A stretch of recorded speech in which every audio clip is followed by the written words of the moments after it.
I'm not here to entertain you, I'm not here to educate you or kiss up to you, I'm here to scare you. Those aren't my words. 8 years ago, John Green said this to 2,400 advertisers, all gathered at YouTube's Brandcast presentation. If you're not familiar with John, he's a well-known YouTuber, author, and entrepreneur. He and his brother started the Vlogbrothers channel, they founded VidCon, he's written several successful books, including The Fault in Our Stars, which was made into a movie. In short, hugely successful guy, and the foundation for much of that success has been built off of his YouTube audience. But back to Brandcast. He went on to make the point that most marketers are way too focused on impressions or how many eyeballs they've reached and neglecting creators, which is a big mistake because creators provide something more meaningful. They've got fans that have opted in to watch their content. These aren't just passive viewers. These are communities that they're building and fostering. And because of these communities, the creators are actually building a world where they don't have to depend on advertisers and they're thriving. And on a long enough timeline, brands who have failed to embrace the creator community will be left behind. Now, this talk was 8 years ago, but what Green said then is more true than ever today because the creator economy is massive. A recent study shows that the creator economy contributed $25 billion to the US GDP in 2021, that there are 425,000 full-time jobs as a result of the creator space, and there's over 45,000 channels in the US alone with over 100,000 subscribers. Now, 100,000 may not sound like a lot, but it is. Cable TV shows don't get that many viewers. To contextualize this, the fifth largest TV network, the CW, averages less than 500,000 viewers. But compare this to YouTube as a platform, where there's over 5,500 channels in the US alone with over 1 million subscribers. And 1 million subscribers is a lot. You don't really need that many to have a massive business. So what we've got are thousands of channels, many of them with significant scale, supporting different communities, verticals, and interests. These aren't just distracted viewers, unlike TV, so it's much more impactful than any traditional advertising channel. So what? What are brands missing out on right now? There's a lot of influencer marketing, right? Well,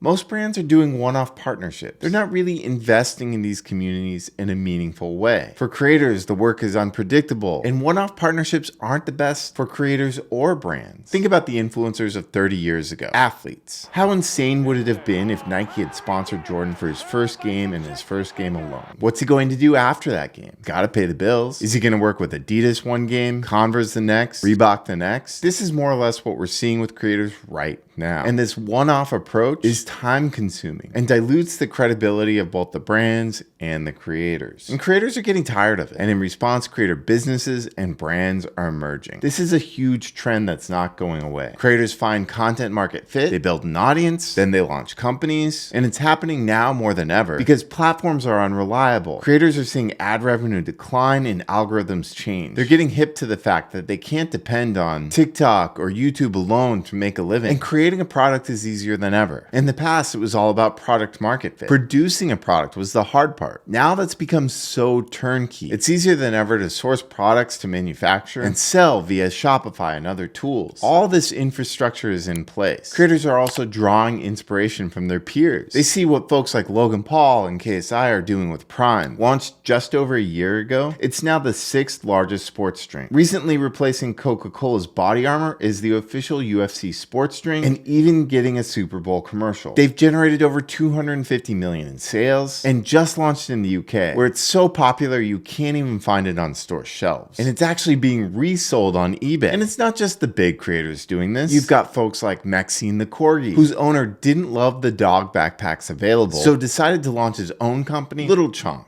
These are now selling out within minutes. Another example I love is Lily Havesh. Havesh5, her channel name, is known for her videos featuring domino art, and she's since started her own brand of dominoes called Havesh Domino Company, which is now a top seller on Amazon. Of course, there's a ton more. Mr. Beast Feastables, Michelle Fan and Ipsy, BRCC, Chamberlain Coffee, Happy Dad Seltzer, H3H3 and Teddy Fresh, and countless others. And there's this influx of tools to support these creators. For example, Pietra is basically a database where anyone can go and find suppliers and spin up high quality products so easily. It's wild. So the product is the easy part. It's the community and audience that's much harder to develop, and creators have that built in. So what's the move for brands who are scared of being left behind? The opportunity is to collaborate with creators. Make the experience so amazing they don't want to go off and launch their own brands. Think back to that Jordan example. Nike collaborated with him, put him in ads, co-created products, made the two synonymous with one another. What if Gatorade had partnered with Paul or KSI? Would either of them have gone off and launched their own sports drink brand? I don't think so. They got tired of getting hit up to do one-off brand deals where they were just mouthpieces. And so a lot of brands have become savvy about this. Pretty Little Thing partnered with UK influencer Molly May, and now she's their creative director. Dude Perfect, famous for chick shots, partnered with Nerf to launch a whole co-branded product line. Smart brands get creators involved. And the reality is the bar is set so low, brands don't even need to take it this far. Just bringing creators into the fold in any capacity goes a long way. Because today, most brands just do deals over emails or gift products. They don't form meaningful relationships. So just doing a little bit more, you can stand out. This means structuring long-term, ongoing collaborations, spending face time with creators, getting their feedback, and partnering with them beyond just brand integrations on their own channels. Because, like John Green said, ignoring the creator community might be an option in the short term. The long term, you risk losing relevance with an entire generation of people who look to video not just for distraction, but also for meaningful engagement and connection.